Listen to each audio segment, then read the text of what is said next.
sa mensahe natin ngayon. Sana na nakawan na at na-hold up si Juan, ngunit ang hold upper pa ang pinasalamatan na bakong sa utang ang bayan ni Juan, ngunit ang nagnakaw pa ang nasa pamahalaan.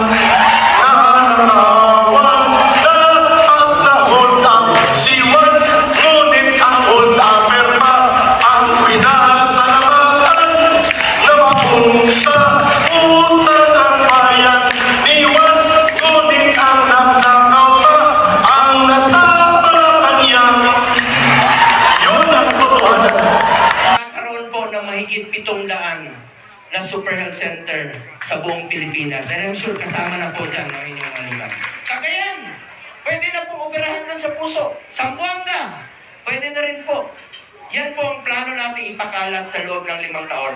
Proud lang po ako bilang chairman ng Committee on Health. Nakakuha ako ng 24-0 na boto. Pati si Senator Bato, co-sponsor at co-author ng batas na yan. Regional Specialty Center po. I authored 16 laws. Ibig sabihin, ikaw talaga yung nag-push ng batas na yan.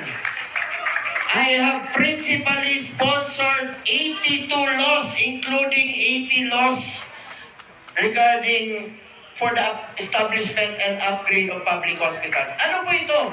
Halimbawa, yung hospital ninyo sa inyong lugar, yung kapasidad nila, 500 lang, kaya lang 1,000 patients a day.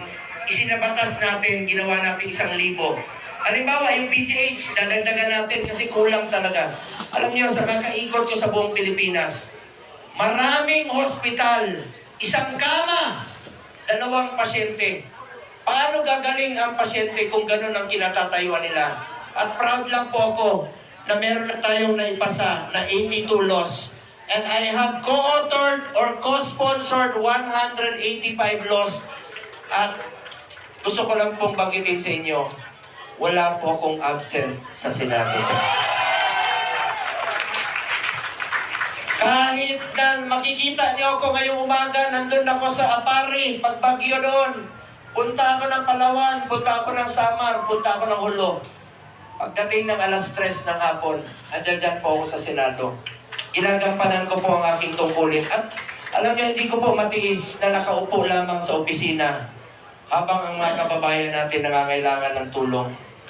Ayoko po magpalamig sa malamig na opisina habang nangangailangan ng tulong. Pinangako ko yan sa inyo, kahit sa sulok kayo ng Pilipinas, bagyuhin, lindulin, putok ng bulkan, baha. Pupuntahan ko po kayo. Uunahin ko po yung mga programang ilapit natin ang serbisyo ng gobyerno sa ating mga kababayan.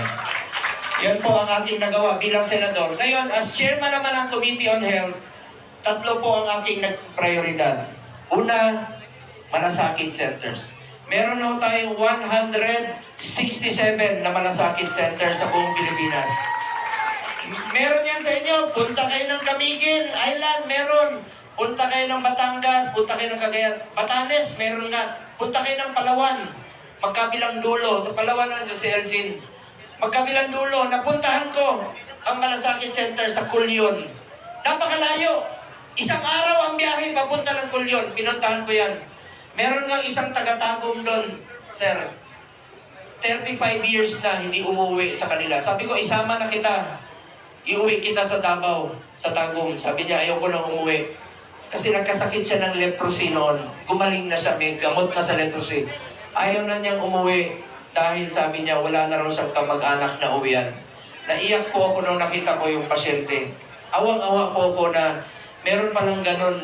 After 35 years, ayaw na niyang umuwi sa kanilang bahay dahil wala na siyang mauwian. Nakakalungkot po, but that is reality. Ngayon, pangalawa ko pong naging prioridad, ito pong Super Health Center. Ano po ito? Iba rin po ito sa Malasakit Center, iba rin po yung Regional Specialty Center.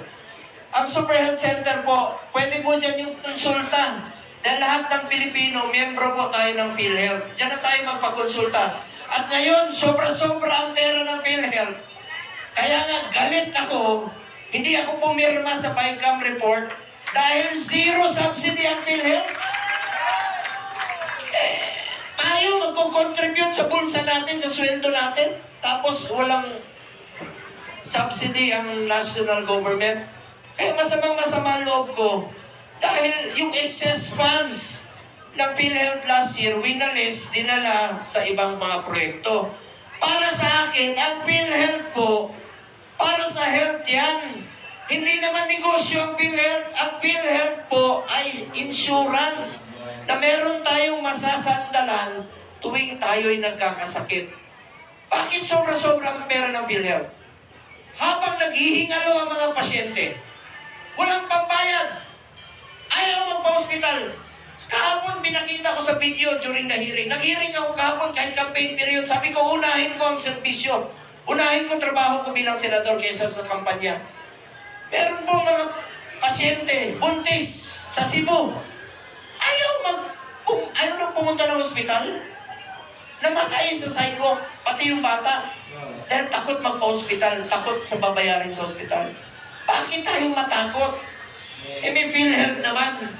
Dapat po, ang PhilHealth, tuparin niyo po inyong pinangako. Binabantayan ko po itong PhilHealth para sa Pilipino. Yung pinangako ng PhilHealth, pinapirma ko sila ng commitment letter. Makita mo yung commitment letter. Yan. Naka 13 hearings na po ako sa Senado. Kasama na dyan yung health emergency allowances. Finally, last year po, na-release na yung 27 billion dahil sa ating pagpupursige para sa ating mga health workers. Hiya ang tawag doon. Services rendered na yun. Pinagpawisan yun. Pinagpaguran ng ating mga health workers. Finally, nabayaran.